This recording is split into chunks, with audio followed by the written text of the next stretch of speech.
નમસ્કાર મિત્રો, તારીખ છે 17 સપ્ટેમ્બર 2025 વાર છે આજે બુધવાર। આજના વિડીયોની અંદર ડુંગળી બજાર વિશે સંપૂર્ણ ચર્ચા આ વિડીયોની અંદર કરવાના છીએ। તે પહેલાં ચેનલ ઉપર જે મિત્રો નવા આવ્યા હોય તો ચેનલને ખાસ સબસ્ક્રાઈબ કરી દેજો અને વિડીયો પસંદ આવે તો વિડીયોને લાઇક કરી દેજો। તો મિત્રો, ડુંગળી બજારમાં અત્યારે બાંગ્લાદેશના નિકાસમાં વેપારો થાય તો સુધારો આવી શકે તેવી સંભાવનાઓ રહેલી છે।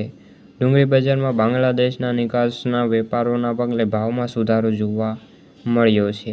ડુંગળી બજારમાં આગામી દિવસોની અંદર જો સારા નિકાસના વેપારો થશે તો વધુ સુધારો થવાની સંભાવનાઓ રહેલી છે।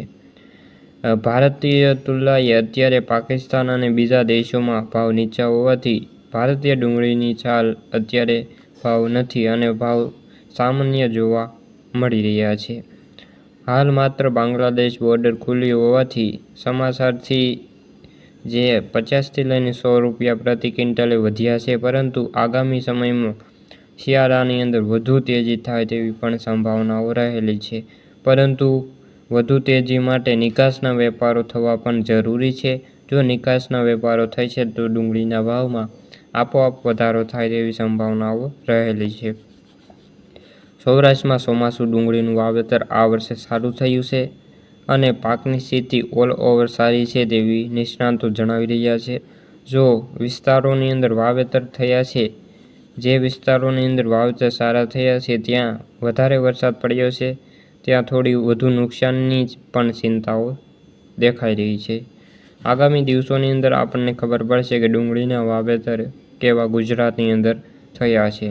આગામી 15 દિવસની અંદર સૌરાષ્ટ્રમાં જે પાકનું ચિત્ર છે તે સ્પષ્ટ રીતે આપણી સામે આવી જશે અને આપણને અંદાજ મળી જશે કે ડુંગળીનું વાવેતર આ વર્ષે કેટલું થયું છે। અત્યારે તો આપણે કહી શકીએ નહીં, પણ આગામી સમયની અંદર જો ડુંગળીના ભાવમાં શું મોટી મૂવમેન્ટ આપણને જોવા મળશે તે જોવાનું ખાસ રહ્યું છે। ગઈ વખતે આપણે ડુંગળીના ભાવ 500થી પ્લસ જોવા મળ્યા હતા। શું આ વખતે પણ ડુંગળીના ભાવ 500 પ્લસ થવા જોઈએ તે કમેન્ટમાં બધા મિત્રો જણાવી દેજો।